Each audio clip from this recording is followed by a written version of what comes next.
Para falar sobre habitação, política, entre outros assuntos, eu convidei hoje o secretário de Habitação e Assuntos Fundiários, Jesus Alves. Obrigado pela participação, secretário. Muito bom tê-lo aqui conosco. Eu que agradeço o privilégio de poder ser entrevistado por você, trocar uma ideia do que está acontecendo. Você que se confunde com a história do jornalismo aqui em Manaus e no Amazonas, viu? Muito Muito obrigado obrigado. pelo convite. Obrigado eu, secretário. Eu começo perguntando sobre a sua participação na secretaria, né? A gente sabe que o senhor veio de um município do interior do Amazonas, de Irunepé. Como é que foi para o senhor chegar a um cargo tão importante, né, que pretende mudar a vida de pessoas que não têm, por exemplo, hoje, onde morar na cidade de Manaus? Eu venho do interior do estado, queria ser e fui a primeira pessoa em toda a árvore genealógica da minha família a acessar o ensino superior. E tenho, ao longo dos últimos anos, paralelo à minha vida empresarial, também trilhado na militância política. E desde junho do ano passado, a gente, com a criação da secretaria, porque até então não era uma secretaria, era uma subsecretaria ligada a outros órgãos. Então, cerca de 10 anos depois, o prefeito Davi Almeida entendeu a necessidade de criar uma estrutura maior para tentar ajudar esse eixo tão precário, eu usaria essa palavra que temos aqui em Manaus, que é o eixo habitacional e fundiário. Então, desde junho, com a criação da secretaria, eu ocupo a função de secretário de habitação e tenho, a partir de então, tentado ajudar naquilo que está ao nosso alcance, buscando soluções efetivas para esses problemas que são realmente crônicos. Vindo do interior do Amazonas, eu vi alguma publicação sua que o senhor também já enfrentou dificuldades na questão da casa própria. Como é que foi isso? Como tantos outros irmãos e pessoas do interior do estado do Amazonas, quando chegam em Manaus em busca de oportunidade, não tem uma oportunidade de um lar decente, de uma casa própria. Então, quando eu cheguei aqui em Manaus, e eu vim aqui para Manaus em 1994, 1994. Eu não vou fazer as contas, mas devem fazer um tempinho Quase uns aí, 30 anos por quase aí. uns 30 anos. Então, quando cheguei aqui, passei pelas dificuldades que as pessoas de origem simples passam, né, de não ter uma habitação. Normalmente a gente vai para uma casa de um familiar. Via de regra, é bem recebido apenas no primeiro mês, né? Depois do primeiro mês, Complica, né? Tem que já ajudar nas começa a despesas, perguntar. começa... Sim, tu não pensa em voltar, não? Como é que tá? Tu não sente saudade? É isso Todo quem mesmo. veio do interior e morou de favor em casas de Parente, parentes, né? sabe? Até que em algum momento cria-se uma tensão e você naturalmente busca o seu caminho. Então, naquele momento inicial, o caminho que eu encontrei foi trabalhar na construção civil, trabalhar como ajudante pedreiro, como ajudante marceneiro. E a gente teve, sim, dificuldades bastante significativas no começo da jornada. É importante tocar nesse assunto, secretário, porque, inclusive, tem um estudo que fala que Manaus tem hoje um déficit de 120 mil habitações, né? É um número muito extensivo, né? Muitas pessoas precisam de uma casa própria. O senhor acha que um dia vai ser possível se diminuir ou chegar a encerrar com esse número tão expressivo de pessoas que precisam de uma casa? A gente tem avançado no sentido de buscar essa solução. Agora, precisamos estar atento ao fato de que foram décadas, né, onde não houve política, não houveram políticas habitacionais que contivesse esse avanço. Manaus foi a cidade que teve a maior evolução populacional, que teve a maior explosão demográfica do censo de 2010 até o censo de 2022. Você tem uma ideia, a média nacional de crescimento é por volta de 6,3. Nós crescemos 14,4 praticamente. Então, são quase 260 mil pessoas que aumentaram aqui em Manaus na última década, Verdade. praticamente. Então, isso gera problemas, principalmente por falta de um planejamento urbano adequado e de opções de moradia.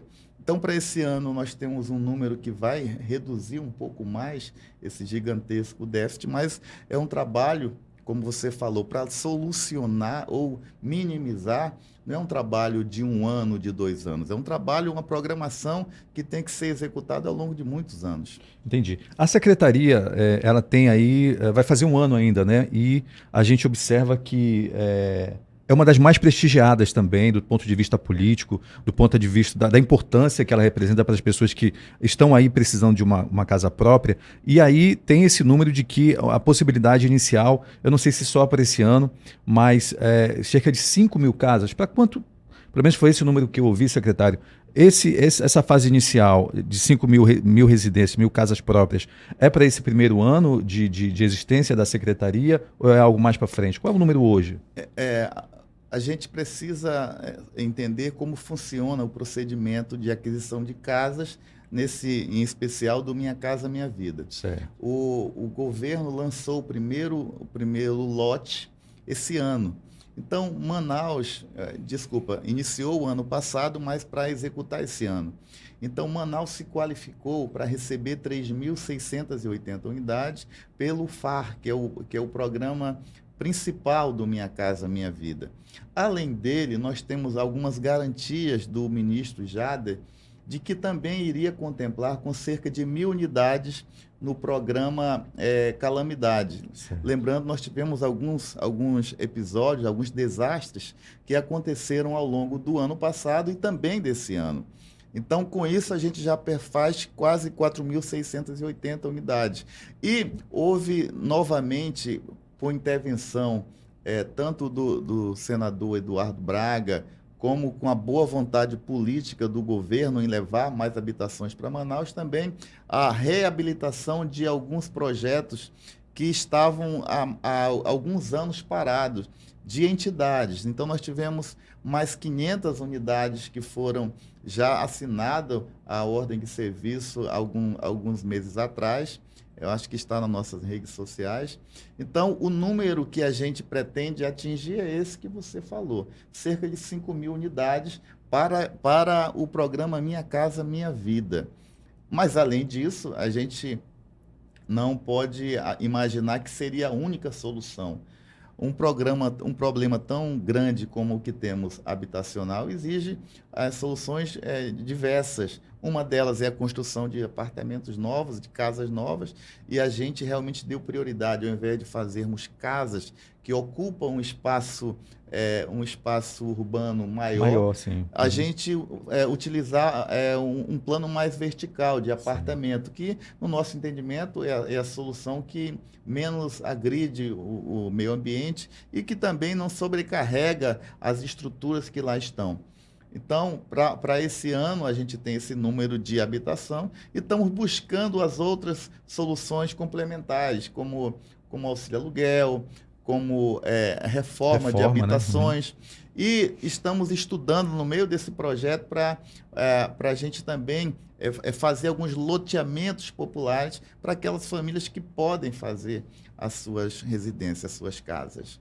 Entendi. Secretário, assunto muito bacana, mas a gente vai dar uma pausa agora para falar um pouco do nosso joguinho das cartas. Né? A gente tem um joguinho das cartas aqui, onde a gente apresenta umas cartas e por trás dessas cartas tem um político ou uma personalidade, que o senhor vai poder falar se seria uma carta coringa ou não, se é alguém que o senhor jogaria ou não, para a gente poder dar continuidade. Vamos lá? Vamos apresentar naquela tela ali para você que está acompanhando. Vamos lá. Temos aí de 1 a 6, secretário. Qual que o senhor escolhe? Número 2. Número 2. Vamos lá ver o que tem por trás do número 2. É o capitão Alberto Neto, que pretende ser candidato à Prefeitura de Manaus. Tem contato, conhecia do jogo político, não? Conheço o capitão Alberto Neto é um amigo. Eu tenho, ao longo desses anos, em nossa missão de buscar recursos para o interior do estado do Amazonas, tenho uma relação de amizade com ele. Ele foi reeleito para um mandato de deputado federal e tem feito, até onde acompanhamos, um mandato bastante profícuo. Legal, bacana. Vamos mais uma carta, só para a gente encerrar essa etapa? Qual que o senhor escolhe agora, secretário? Vamos para 5? Vamos lá na 5. Quem que está atrás da 5? governador Wilson Lima. Qual é a interação com o governador? O governador Wilson Lima, a gente foi adversário do Wilson Lima na primeira eleição dele. A gente estava junto com o ex-governador Amazonino Mendes, e na reeleição ele ocupou um mandato tampão, acho que o povo lembra disso. Uhum. E na reeleição desse mandato tampão, nós perdemos a eleição para o Wilson Lima, e nisso eu não tinha um contato com o Wilson Lima. No segundo momento, eu já estava nos arraiais do MDB, e novamente nós fomos para as urnas novamente, e o governador foi reeleito. Ocasionalmente ligamos, nos falamos ao telefone.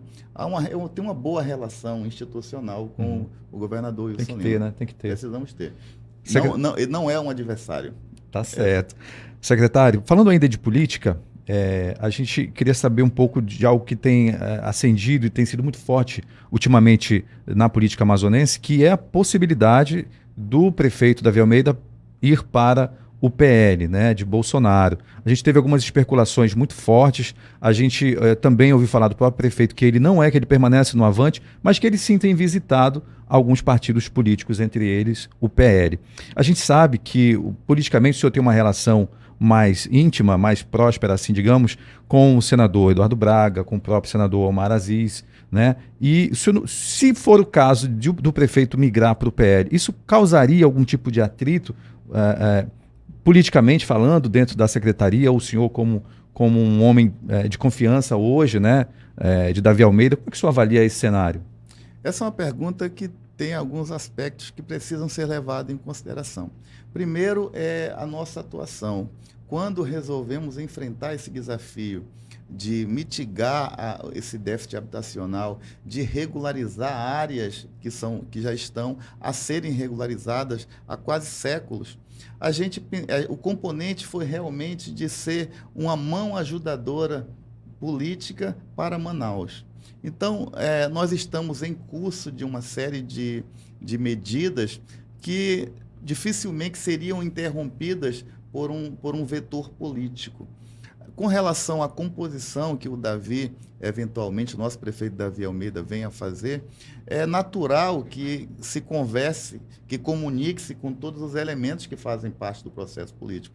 O prefeito tem conversado com todo mundo. A decisão de que para onde ele vai ou se permaneceria-se abrigado no partido que atualmente está, que é o Avante, realmente compete somente a ele. Eu acho que ele deverá tomar essas decisões nos próximos momentos. Hoje, a parceria que ele tem com o governo federal, em especial, também com o senador Eduardo Braga e com o Omar, é algo que ele trata pessoalmente, individualmente. Eu não tenho aqui um parâmetro, né, para identificar em que situação está. Hoje são aliados, mas também ele é aliado do governador Wilson Lima. Então, o que eu vejo, eu não posso falar pelo Davi Almeida, mas eu vejo que o Davi tem buscado caminhos para que Manaus seja cada vez mais contemplada. E isso significa fazer parcerias com todos aqueles que estão disponíveis e dispostos a ajudar Manaus. O senhor acha que o Davi Almeida, se fosse o caso de migrar para o PL, usaria aquele discurso político mais agressivo, mais ideológico? O Davi tem falado nos discursos onde eu participei que o partido político dele é Manaus, que ele está mais envolvido com a pauta municipalista, com a pauta de Manaus, do que com a pauta nacional. Eu, particularmente, baseado no que eu tenho visto das falas do prefeito Davi, não vejo Davi envolvido em uma outra pauta, senão a pauta local. Secretário, eu ouvi dizer que o senhor está a caminho de Brasília em busca de recursos para novas atividades da secretaria. Isso é verdade? Como é que está hoje a busca de recursos? Quem sabe para fazer casa própria tem que ter recurso, né? O que ocorre? Como eu venho de um setor de projetos, eu tenho um escritório de projetos há muitos anos, desenvolvendo projetos de desenvolvimento, e nós fizemos uma série de projetos habitacionais. Não canso de falar que nós fomos a primeira cidade com a abertura dos editais de chamamento para o Minha Casa Minha Vida. Nós fomos os primeiros a apresentar. porque realmente a gente é o nosso métier, a gente conhece o que faz. Então, existem alguns editais que estão atualmente abertos. O que está aberto hoje? Está aberto o edital de chamamento do calamidade. Para isso, a gente precisa, o tempo inteiro, municiar o Ministério das informações que são pertinentes, das áreas de risco que nós temos aqui em Manaus, de como estão aquelas áreas que sofreram alguma intervenção no passado, que desastre. Agora, na próxima semana, na terça-feira, eu viajo novamente a Brasília com o nosso secretário da Defesa Civil para apresentarmos esses dados de áreas de risco. Pasmem, nós temos hoje mapeado 1.600 áreas de risco em Manaus. São mais ou menos 52 mil famílias que estão estabelecidas, que estão assentadas em áreas de risco. Área de risco, como o próprio nome já sugere, é a área que pode eventualmente sofrer algum tipo de problema, inclusive problemas sérios. Sério. Então, nós estamos preocupados com isso. Então, a gente viaja a Brasília na busca dessas soluções. A própria prefeitura não teria os recursos necessários sozinha para conter todos esses problemas que vieram sendo, ano após ano, aumentados. Então, a gente realmente tem uma jornada que se distribui entre as nossas atividades aqui em Manaus e essa nossa grande jornada em Brasília em busca de mais recursos para habitação. O senhor acha que vai ser difícil ou tem recebido um olhar diferenciado do governo federal e também dos parlamentares, com direcionamento de emendas parlamentares, por exemplo? Como é que o senhor tem visto a atuação desse governo com a atuação do governo anterior? Esse governo, eu vou falar do governo que hoje eu tenho mais contato, que é o Ministério das Cidades. A composição do Ministério da Cidade é uma composição muito técnica hoje. Então, nós temos avançado muito também, porque nós temos levado esses componentes técnicos. Quando nós chegamos para conversar, e nós tivemos algumas queixas na última reunião que tivemos com outros estados, porque disseram, por que tanto para Manaus? Por que Manaus está recebendo tanto investimento? Também porque a gente tem feito dever de casa. Nós somos o segundo estado com o maior déficit habitacional da federação. A gente só perde para o Maranhão. E quando a gente bota na mesa esses eventos, quando a gente coloca os locais, quando a gente posiciona a respeito com as imagens de aonde estão essas casas, como estão essas casas, a gente acaba convencendo pela própria materialidade da situação. Eu não posso deixar de perguntar sobre isso. Eu imagino, quando a gente faz reportagens sobre habitação, muita gente pergunta como é que eu faço, ainda posso me cadastrar? Imagino que haja uma busca muito intensa, já que o governo tem um programa também sobre questão de habitação e o município, pelo que eu estou observando pela primeira vez, um programa também muito consistente. Então, como é que está a demanda em relação a isso, secretário? Bem, hoje nós criamos um endereço eletrônico que recepciona esses pedidos de habitação popular. O endereço é o sinhab.manaus.am.gov.br. Lá a gente recepciona esses pedidos. Nós já temos um número hoje de quase 110 mil pedidos. Caramba. O governo do estado também tem o seu programa habitacional, que irá também ajudar nessa redução do nosso déficit. Agora, é importante que se diga que há uma diferença. Eles não são intercambiáveis, o programa do Amazonas Meu Lar e o programa da prefeitura. A gente vai em loco, às vezes, visitando áreas, e a gente pergunta para a população.